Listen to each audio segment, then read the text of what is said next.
ആകാശവാണി. നമസ്കാരം.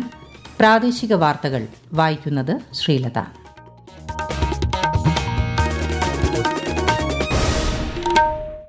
പ്രധാന വാർത്തകൾ. പ്രതിപക്ഷ ബഹളത്തെ തുടർന്ന് തുടർച്ചയായ രണ്ടാം ദിവസവും പാർലമെന്റ് നടപടികൾ തടസ്സപ്പെട്ടു. ഇരുസഭകളും ഇന്നത്തേക്ക് പിരിഞ്ഞു. സാമൂഹ്യ സുരക്ഷാ ക്ഷേമനിധി പെൻഷൻ ഗുണഭോക്താക്കൾക്ക് ക്രിസ്മസ് പ്രമാണിച്ച് അനുവദിച്ച ഒരു ഗഡു തിങ്കളാഴ്ച മുതൽ ലഭ്യമാക്കുമെന്ന് മന്ത്രി കെ.എൻ. ബാലഗോപാൽ.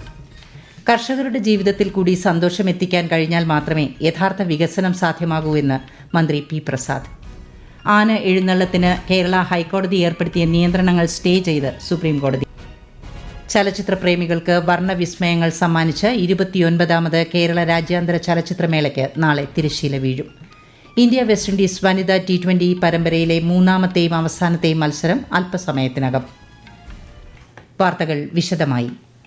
പ്രതിപക്ഷ ബഹളത്തെ തുടർന്ന് തുടർച്ചയായ രണ്ടാം ദിവസവും പാർലമെന്റ് നടപടികൾ തടസ്സപ്പെട്ടു. ഇരുസഭകളും ഇന്നത്തേക്ക് പിരിഞ്ഞു. ഡോക്ടർ BR അംബേദ്കറെക്കുറിച്ചുള്ള കേന്ദ്ര ആഭ്യന്തരമന്ത്രിയുടെ പരാമർശത്തിന് എതിരെയായിരുന്നു പ്രതിപക്ഷ പ്രതിഷേധം. ലോക്സഭ രാവിലെ സമ്മേളിച്ചപ്പോൾ തന്നെ കോൺഗ്രസ്, DMK, സമാജ്വാദി പാർട്ടി ഉൾപ്പെടെയുള്ള പ്രതിപക്ഷ കക്ഷികൾ കേന്ദ്ര ആഭ്യന്തരമന്ത്രിയുടെ പരാമർശത്തിനെതിരെ മുദ്രാവാക്യം മുഴക്കി. തുടർന്ന് ചില അംഗങ്ങൾ സഭയുടെ നടുത്തളത്തിലിറങ്ങി പ്രതിഷേധം തുടർന്നതോടെ സ്പീക്കർ ഓം ബിർല സഭ 2 മണിവരെ നിർത്തിവെക്കുകയായിരുന്നു. തുടർന്ന് ഉച്ചയ്ക്ക് വീണ്ടും സമ്മേളിച്ചപ്പോഴും പ്രതിഷേധം തുടർന്നതിനാൽ സഭ ഇന്നത്തേക്ക് പിരിഞ്ഞു. രാജ്യസഭയിൽ ശ്രീ അമിത്ഷായുടെ പരാമർശം ചൂണ്ടിക്കാട്ടി പ്രതിപക്ഷ MPമാർ നൽകിയ അടിയന്തര പ്രമേയത്തിന് അധ്യക്ഷൻ ജഗ്ദീപ് ധൻഖർ അനുമതി നൽകിയില്ല. ബഹളത്തെ തുടർന്ന് ഉച്ചയ്ക്ക് 2 മണിവരെ നിർത്തിവെച്ച സഭ വീണ്ടും സമ്മേളിച്ചപ്പോഴും പ്രതിപക്ഷാംഗങ്ങൾ ആഭ്യന്തരമന്ത്രിക്കെതിരെ പ്രതിഷേധമുയർത്തിയതോടെ രാജ്യസഭയും ഇന്നത്തേക്ക് പിരിഞ്ഞു. ക്രിസ്മസ് പ്രമാണിച്ച് സാമൂഹ്യ സുരക്ഷാ ക്ഷേമനിധി പെൻഷൻ ഗുണഭോക്താക്കൾക്ക് ഒരു ഗഡു പെൻഷൻ അനുവദിച്ചു. 62 ലക്ഷത്തോളം പേർക്കാണ് 1600 രൂപ വീതം ലഭിക്കുന്നത്. തിങ്കളാഴ്ച മുതൽ തുക ഗുണഭോക്താക്കൾക്ക് ലഭിച്ചു തുടങ്ങുമെന്ന് ധനമന്ത്രി കെ.എൻ. ബാലഗോപാൽ അറിയിച്ചു. 27 ലക്ഷം പേരുടെ ബാങ്ക് അക്കൗണ്ടിൽ തുകയെത്തും. മറ്റുള്ളവർക്ക് സഹകരണ ബാങ്കുകൾ വഴി വീട്ടിലെത്തി പെൻഷൻ കൈമാറും. കർഷകരുടെ ജീവിതത്തിൽ കൂടി സന്തോഷമെത്തിക്കാൻ കഴിഞ്ഞാൽ മാത്രമേ യഥാർത്ഥ വികസനം സാധ്യമാകൂ എന്ന് മന്ത്രി പി. പ്രസാദ്. വിളകൾ മൂല്യവർദ്ധിത ഉൽപ്പന്നങ്ങളാക്കി വിപണനം ചെയ്താൽ മാത്രമേ സംസ്ഥാനത്തെ കാർഷിക മേഖല കൂടുതൽ ശക്തിപ്പെടുകയുള്ളൂ എന്ന് മന്ത്രി പറഞ്ഞു. കേരള അഗ്രോ ബിസിനസ് കമ്പനിയായ കാപ്കോ കൊച്ചിയിൽ സംഘടിപ്പിച്ച ഏകദിന ശില്പശാല ഉദ്ഘാടനം ചെയ്യുകയായിരുന്നു അദ്ദേഹം.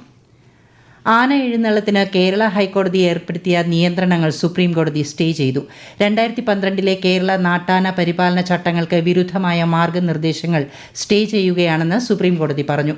ഹൈക്കോടതി മാർഗനിർദ്ദേശങ്ങൾ പ്രായോഗികമാണെന്ന് കരുതുന്നില്ലെന്ന് സുപ്രീംകോടതി വാക്കാൽ പറഞ്ഞു. തിരുവമ്പാടി, പാറമേക്കാവ് ദേവസ്വങ്ങൾ സമർപ്പിച്ച ഹർജിയിലാണ് സുപ്രീംകോടതി ഉത്തരവ്. ആനകൾ തമ്മിൽ 3 മീറ്റർ അകലം, ആനകളും ജനങ്ങളും തമ്മിൽ 8 മീറ്റർ അകലം വേണം തുടങ്ങിയ നിരവധി നിയന്ത്രണങ്ങളാണ് ഹൈക്കോടതി ഏർപ്പെടുത്തിയിരുന്നത്.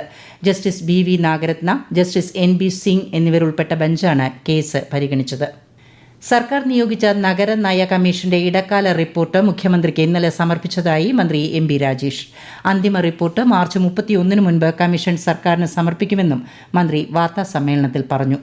ഇന്ത്യയിൽ ആദ്യമായിട്ടാണ് ഏതെങ്കിലും ഒരു സംസ്ഥാനം നഗരനയം ആവിഷ്കരിക്കാൻ തീരുമാനിക്കുന്നതും അതിന് അന്തർദേശീയ ദേശീയ തലത്തിലെ വിദഗ്ധരടങ്ങുന്ന ഒരു കമ്മീഷനെ നിയോഗിക്കുന്നത്. നഗരനയം ആവിഷ്കരിക്കണം എന്ന് തീരുമാനിച്ചത് കേരളം അതിവേഗത്തിൽ നഗരവൽക്കരിക്കപ്പെടുന്നു എന്ന വസ്തുത കണക്കിലെടുത്തുകൊണ്ടാണ്. ഇപ്പൊ കമ്മീഷന്റെ ഇടക്കാല റിപ്പോർട്ട് ഇന്നലെ ബഹുമാനപ്പെട്ട മുഖ്യമന്ത്രിക്ക് സമർപ്പിച്ചു. അന്തിമ റിപ്പോർട്ട് മാർച്ച് 31 സർക്കാരിന് കൈമാറും. കമ്മീഷൻ മുന്നോട്ട് വയ്ക്കുന്ന ശുപാർശകളെ സംബന്ധിച്ച് ചർച്ചയും സംവാദവും ഉയർന്നു വരണം.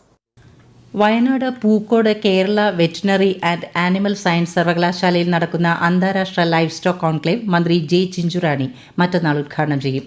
കന്നുകാലി മൃഗസംരക്ഷണ മേഖലകളുടെ സമഗ്ര വികസനവും ക്ഷീരകർഷകരുടെ ഉന്നമനവും ലക്ഷ്യമിട്ട് സംഘടിപ്പിക്കുന്ന സമ്മേളനത്തിൽ വളർത്തുമൃഗങ്ങൾ, കന്നുകാലികൾ, ഡയറി ഫാമിംഗ്, അക്വാ ഫാമിംഗ്, പോൾട്രി, അഗ്രികൾച്ചർ മേഖലയിലെ സ്റ്റാളുകൾ ഒരുക്കും. ക്രിസ്മസ് പരീക്ഷയുടെ ചോദ്യപേപ്പർ ചോർച്ചയിൽ തിരുവനന്തപുരത്ത് KSUവിന്റെ പ്രതിഷേധം. വഴുതയ്ക്കാട് പൊതുവിദ്യാഭ്യാസ ഡയറക്ടറുടെ ഓഫീസിലേക്ക് KSU നടത്തിയ പ്രതിഷേധ പ്രകടനത്തിൽ സംഘർഷമുണ്ടായതിനെ തുടർന്ന് പോലീസ് ജലപീരങ്കി പ്രയോഗിച്ചു. പ്രവർത്തകർ ബാരിക്കേഡ് മറികടക്കാൻ ശ്രമിച്ചതിനെ തുടർന്നാണ് സംഘർഷമുണ്ടായത്. ഈ വാർത്തകൾ ആകാശവാണിയിൽ നിന്ന്. ആകാശവാണി വാർത്തകളും വാർത്താധിഷ്ഠിത പരിപാടികളും all India radio news Thiruvananthapuram YouTube ചാനലിലും all India radio news Thiruvananthapuram Facebook പേജിലും AR News_ തിരുവനന്തപുരം ഇൻസ്റ്റഗ്രാം അക്കൌണ്ടിലും AR News_TVM X ഹാൻഡിലും ലഭ്യമാണ്. ചലച്ചിത്ര പ്രേമികൾക്ക് ആവേശം സമ്മാനിച്ച 29ാമത് കേരള രാജ്യാന്തര ചലച്ചിത്രമേളയ്ക്ക് നാളെ തിരശ്ശീല വീഴും. മേളയിൽ ഒട്ടുമിക്ക ചിത്രങ്ങളുടെയും ആദ്യ പ്രദർശനം പൂർത്തിയായി. ഈ മാസം 13-ന് ആരംഭിച്ച മേളയിൽ 68 രാജ്യങ്ങളിൽ നിന്നായി 177 ചലച്ചിത്രങ്ങളാണ് പ്രേക്ഷകർക്ക് മുന്നിലെത്തിയത്. 15 തിയേറ്ററുകളിൽ നിറഞ്ഞ സദസ്സിലാണ് പ്രദർശനം നടക്കുന്നത്. ചൂരൽമല മുണ്ടക്കൈ ദുരന്ത ബാധിതരായ 2 പേർക്ക് വായ്പാ തുക ഉടൻ തിരിച്ചടയ്ക്കണമെന്നാവശ്യപ്പെട്ട് നോട്ടീസ് അയച്ചത് അബദ്ധത്തിലെന്ന് KSFE. കമ്പ്യൂട്ടറിൽ വന്ന തകരാറാണ് 2 പേർക്ക് നോട്ടീസ് ലഭിക്കാനിടയായത്. ദുരന്ത ബാധിതരെ ബുദ്ധിമുട്ടിക്കില്ലെന്ന് KSFE മേപ്പാടി ബ്രാഞ്ച് മാനേജർ വ്യക്തമാക്കി. എംപോക്സ് സ്ഥിരീകരിച്ച കണ്ണൂർ സ്വദേശിയുടെ റൂട്ട് മാപ്പ് ജില്ലാ ആരോഗ്യ വകുപ്പ് പുറത്തുവിട്ടു. എംപോക്സ് രോഗികളുമായി സമ്പർക്കത്തിൽ വന്നവർക്ക് രോഗലക്ഷണങ്ങൾ ഉണ്ടെങ്കിൽ ആരോഗ്യ വകുപ്പിനെ വിവരം അറിയിക്കണമെന്ന് ജില്ലാ മെഡിക്കൽ ഓഫീസർ നിർദ്ദേശിച്ചു. വിശദാംശങ്ങളുമായി ആകാശവാണി കണ്ണൂർ ജില്ലാ പ്രതിനിധി KO ശശിധരൻ. UAE-യിൽ നിന്ന് ഈ മാസം 13-ന് പുലർച്ചെ 2 മണിക്ക് കോഴിക്കോട് വിമാനത്താവളത്തിലെത്തിയ ഇദ്ദേഹം രാവിലെ 6 മണിക്കാണ് പെരിങ്ങത്തൂരിലെ വീട്ടിലെത്തുന്നത്. അന്നേ ദിവസം രാവിലെ 11 മണിക്ക് ചൊക്ലിയിലെ മെഡിനോവ ലബോറട്ടറിയും വൈകിട്ട് 4 മണിക്ക് മെഡിനോവ ക്ലിനിക്കും സന്ദർശിച്ചിട്ടുണ്ട്. 16-ാം തീയതി ഉച്ചയ്ക്ക് 2 മണിക്ക് തലശ്ശേരി ടെലി ഹോസ്പിറ്റലിൽ എത്തിയതിനു ശേഷം വൈകിട്ട് 6 മണിയോടെയാണ് പരിയാരം ഗവൺമെന്റ് മെഡിക്കൽ കോളേജിൽ പ്രവേശിപ്പിച്ചത്. നിലവിൽ മെഡിക്കൽ കോളേജിൽ ചികിത്സയിൽ കഴിയുന്ന രോഗിയുടെ നില തൃപ്തികരമാണെന്ന് ജില്ലാ മെഡിക്കൽ ഓഫീസർ അറിയിച്ചു. മൃഗങ്ങളിൽ നിന്ന് മനുഷ്യരിലേക്ക് പകരുന്ന ഒരു ജന്തുജന്യ രോഗമായിരുന്നു എംപോക്സ്. എന്നാൽ ഇപ്പോൾ മനുഷ്യരിൽ നിന്നും മനുഷ്യരിലേക്ക് നേരിട്ട് പകരുന്ന രോഗമാണിത്. രോഗലക്ഷണങ്ങൾ പ്രകടമായതിനു ശേഷമാണ് രോഗം പകരുന്നതെന്നും മെഡിക്കൽ ഓഫീസർ അറിയിച്ചു. ഇന്ത്യ വെസ്റ്റ് ഇൻഡീസ് വനിതാ T20 പരമ്പരയിലെ 3ാമത്തെയും അവസാനത്തെയും മത്സരം ഇന്ന് നവി മുംബൈയിലെ DY പാട്ടീൽ സ്പോർട്സ് അക്കാദമിയിൽ നടക്കും. വൈകുന്നേരം 7 മണിക്കാണ് മത്സരം. നിലവിൽ പരമ്പരയിലെ ഓരോ കളികൾ വീതം ഇരു ടീമുകളും ജയിച്ചിട്ടുണ്ട്. കളമശ്ശേരി സർക്കാർ മെഡിക്കൽ കോളേജിൽ 384 കോടി രൂപ ചെലവിൽ സ്ഥാപിക്കുന്ന കൊച്ചിൻ ക്യാൻസർ റിസർച്ച് സെന്റർ അടുത്ത മാസം 30-ന് നിർമ്മാണം പൂർത്തിയാക്കി സർക്കാരിന് കൈമാറുമെന്ന് മന്ത്രി P. രാജീവ്. 257 കോടി രൂപ ചെലവിൽ നിർമ്മിക്കുന്ന മെഡിക്കൽ കോളേജിലെ സൂപ്പർ സ്പെഷ്യാലിറ്റി ബ്ലോക്ക് ഫെബ്രുവരി അവസാനത്തോടെ പൂർത്തിയാക്കുമെന്നും അദ്ദേഹം അറിയിച്ചു. കേരള നിയമസഭയുടെ 3ാമത് അന്താരാഷ്ട്ര പുസ്തകോത്സവം അടുത്ത മാസം 7-ന് മുഖ്യമന്ത്രി പിണറായി വിജയൻ ഉദ്ഘാടനം ചെയ്യും. കല, സാഹിത്യം, സാംസ്കാരികം തുടങ്ങിയ മേഖലകളിലെ സമഗ്ര സംഭാവനയ്ക്ക് നൽകുന്ന നിയമസഭാ അവാർഡിന് ഇത്തവണ സാഹിത്യകാരൻ M. മുകുന്ദൻ തെരഞ്ഞെടുക്കപ്പെട്ടതായി സ്പീക്കർ AN ഷംസീർ തിരുവനന്തപുരത്ത് വാർത്താസമ്മേളനത്തിൽ പറഞ്ഞു. 1 ലക്ഷം രൂപയാണ് അവാർഡ് തുക. ശങ്കരനാരായണൻ തമ്പി ഹാളിൽ നടക്കുന്ന ഉദ്ഘാടന ചടങ്ങിൽ കർണാടക സ്പീക്കർ UT ഖാദർ, പ്രശസ്ത സാഹിത്യകാരൻ ദേവദത്ത് പട്നായിക് എന്നിവർ മുഖ്യാതിഥികളായിരിക്കും. പത്തനംതിട്ടയിൽ കാൽവഴുതി കിണറ്റിൽ വീണ ഗർഭിണിയെ അഗ്നിരക്ഷാസേന കിണറ്റിൽ ഇറങ്ങി രക്ഷപ്പെടുത്തി. മല്ലപ്പുഴശ്ശേരി പുന്നക്കാട് കഞ്ഞിക്കൽ വീട്ടിൽ റൂബിയാണ് കിണറ്റിൽ വീണത്. പരിശോധനയിൽ അമ്മയ്ക്കും ഗർഭസ്ഥ ശിശുവിനും കുഴപ്പമൊന്നുമില്ലെന്ന് കണ്ടെത്തി. തിരുവനന്തപുരം നഗരത്തിലെ ആമയിഴഞ്ചാൻ തോട് ശുചീകരണം വേഗത്തിൽ പൂർത്തിയാക്കുമെന്നും ഇതിനായി വിവിധ വകുപ്പുകളുടെ സഹകരണത്തോടെ പ്രവർത്തനങ്ങൾ നടക്കുന്നുണ്ടെന്നും മന്ത്രി MB രാജേഷ്.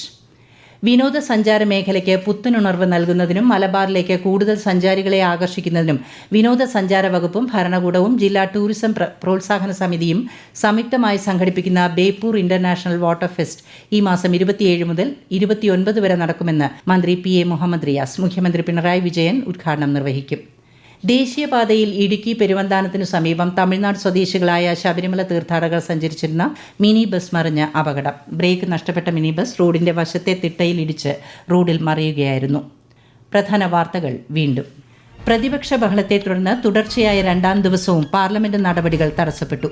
ഇരുസഭകളും ഇന്നത്തേക്ക് പിരിഞ്ഞു.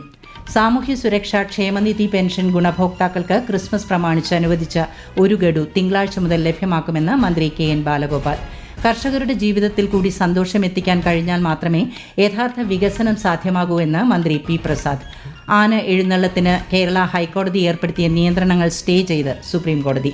ചലച്ചിത്ര പ്രേമികൾക്ക് വർണ്ണവിസ്മയങ്ങൾ സമ്മാനിച്ച 29ാമത് കേരള രാജ്യാന്തര ചലച്ചിത്രമേളയ്ക്ക് നാളെ തിരശ്ശീല വീഴും. ഇന്ത്യ വെസ്റ്റ് ഇൻഡീസ് വനിതാ T20 പരമ്പരയിലെ 3ാമത്തെയും അവസാനത്തെയും മത്സരം അല്പസമയത്തിനകം. പ്രാദേശിക വാർത്തകൾ കഴിഞ്ഞു. അടുത്ത വാർത്താ പ്രക്ഷേപണം രാത്രി 7:25-ന്.